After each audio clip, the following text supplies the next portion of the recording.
पुराने शहर के एक सादे से घर में एक लड़की रहती थी, ज़ैनब। उम्र छोटी मगर आंखों में गहरी खामोशी। उसका कसूर बस इतना था कि उसका रंग सांवला था। माँ बचपन में ही दुनिया से चली गईं और सौतेली माँ तरन्नुम आपा ने उसे कभी दिल से नहीं अपनाया।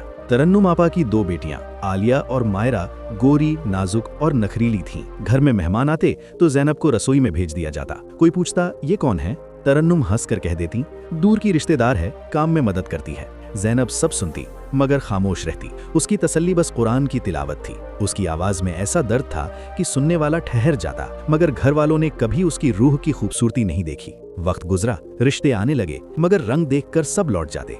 एक बार तो लड़के वालों ने साफ कह दिया, इतनी सांवली लड़की हमारे खानदान में नहीं चलेगी। उस रात ज़ैनब ने रोकर बस इतना कहा, या अल्लाह, मुझे इंसान समझने वाला एक दिल भेज दे। फिर आया कहानी का मोड़।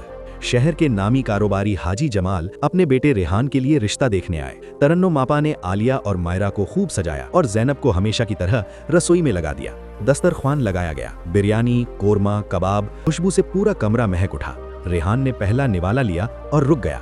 ये खाना किसने बनाया है? तरन्नुम आपा झट से बोली, जी ये सब आलिया और मायरा ने बनाया है। मेरी बेटियां हर हुनर में माहिर हैं। रेहान ने मुस्कुराकर आलिया से पूछा, आपने बिरयानी में कौन सा मसाला डाला है और दम कितनी देर दिया? आलिया घबरा गई। उसे तो ये भी नहीं पता था कि हल्दी पहले पड़ती है या बाद में। वो हकलाने लगी, जी वो अम्मी ने बताया था। कमरे में अजीब सा सन्नाटा छा गया। तभी ज़ैनब के वालिद ने हिम्मत करके सच कह दिया, बेटा ये खाना मेरी बड़ी बेटी ज़ैनब ने बनाया है। रेहान के चेहरे पर हल्की सी मुस्कान आ गई। मैं उसी लड़की से मिलना चाहता हूँ। ज़ैनब सादे कपड़ों में सामने आई, चेहरे पर थकान मगर आंखों में अजीब सी पाकीज़गी। तरन्नुम आपा ने मुंह फेर लिया। रेहान ने उसे देखा और बस देखता रह गया। फिर उसने अपनी माँ से कहा, अम्मी मुझे गोरी रंगत नहीं चाहिए, मुझे सच्चा दिल चाहिए। जिस हाथ ने ये खाना बनाया है उसमें हुनर से ज्यादा मोहब्बत है और मुझे यही लड़की चाहिए। तरन्नुम आपा सन्न रह गई। आलिया और मायरा का सारा घमंड टूट गया। निकाह तय हो गया। जिस ज़ैनब को लोग छिपाते थे वही दुल्हन बनी तो जैसे सांवले रंग में भी चांद उतर आया। रेहान ने उससे कहा, तुम मेरी किस्मत का सबसे खूबसूरत फैसला हो।